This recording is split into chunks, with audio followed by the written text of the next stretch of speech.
Hello সবাইকে, আমি এমএচডি creator থেকে বলছি। আজ আমি বাইকে বের হয়েছি একটা ছোট্ট কিন্তু দারুণ ট্রিপে, ঢাকা থেকে মানিকগঞ্জের বালিয়াটি জমিদার বাড়ি। এই জায়গাটা অনেকদিন ধরে আমার দেখা তালিকা ছিল, আজ অবশেষে ঘুরে দেখতে যাচ্ছি। সকাল সকাল বাইক নিয়ে বেরিয়ে পড়েছি। রাস্তাটা বেশ সুন্দর, গ্রামের বাতাস, ফাঁকা হাইওয়ে আর পাশে সবুজ ধান ক্ষেত, সত্যিই মনটা ফ্রেশ হয়ে যায়।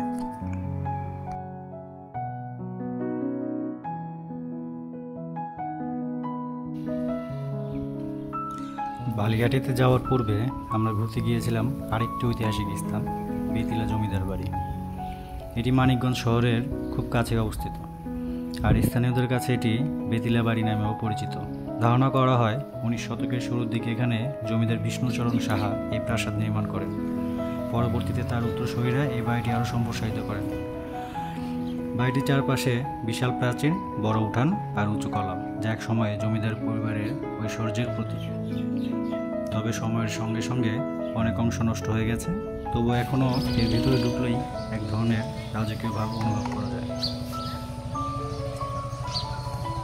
আমার কাছে এই জায়গার সবচেয়ে আকর্ষণীয় দিক ছিল এর নিস্তব্ধতা। পুরোনো দেয়াল, পাকা ঘর আর পাখির ডাক, যেন সময়টা থেমে গেছে এক জায়গায়।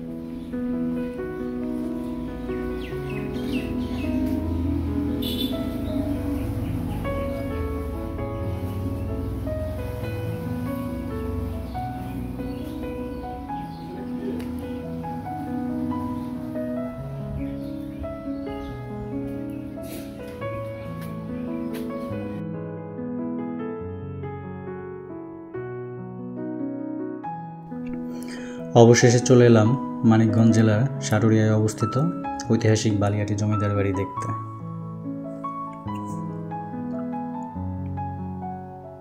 এটি বাংলাদেশের অন্যতম বড় জমিদার বাড়ি, প্রায় 200 বছরের পুরনো। বালিয়াটি জমিদার বাড়ি নির্মাণ করেছিলেন বালিয়াটির জমিদার বাড়ি কৃষ্ণ সাহা।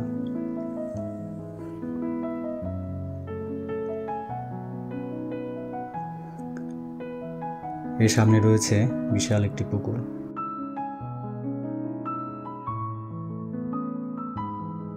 যদি তুমি ইতিহাস, পুরনো স্থাপত্য আর ভ্রমণ ভালোবাসো, তাহলে বালিয়াটি জমিদার বাড়ি অবশ্যই ঘুরে দেখা উচিত।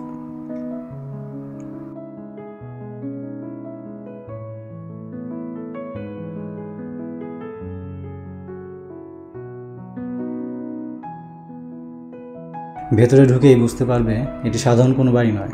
এক সময় এখানকার জমিদারের ক্ষমতা, ঐশ্বর্য আর রুচির প্রতিফলন এই বাড়ি। এখানে মোট 7টি বড় প্রাসাদ আছে, চারপাশে উঁচু প্রাচীর ঘেরা, মাঝখানে বড় উঠান আর চারদিকে পুরনো স্থাপত্যর দারুণ কাজ।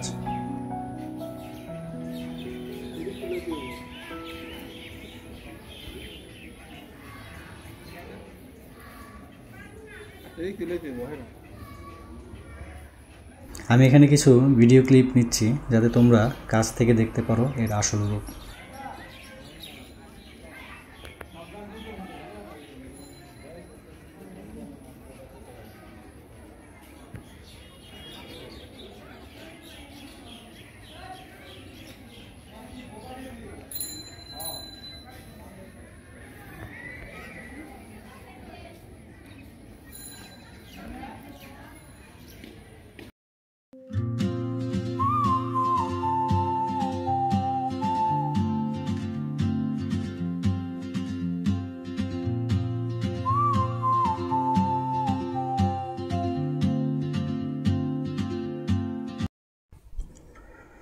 জমিদার বাড়ির চারপাশে আছে বেশ কয়েকটি বড় পুকুর, যেগুলো একসময় জমিদার পরিবারের পানির উৎস হিসেবে ব্যবহৃত হতো।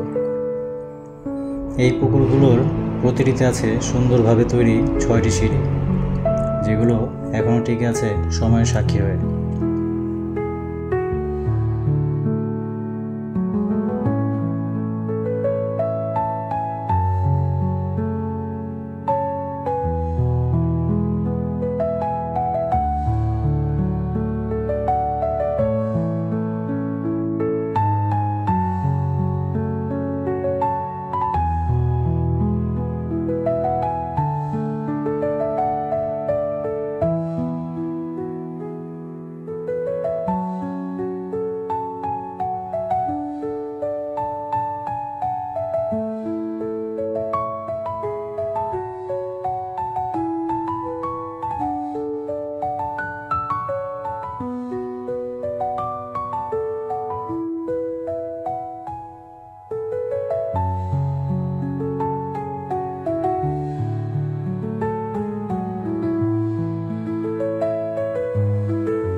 আজকের মতো এই পর্যন্তই।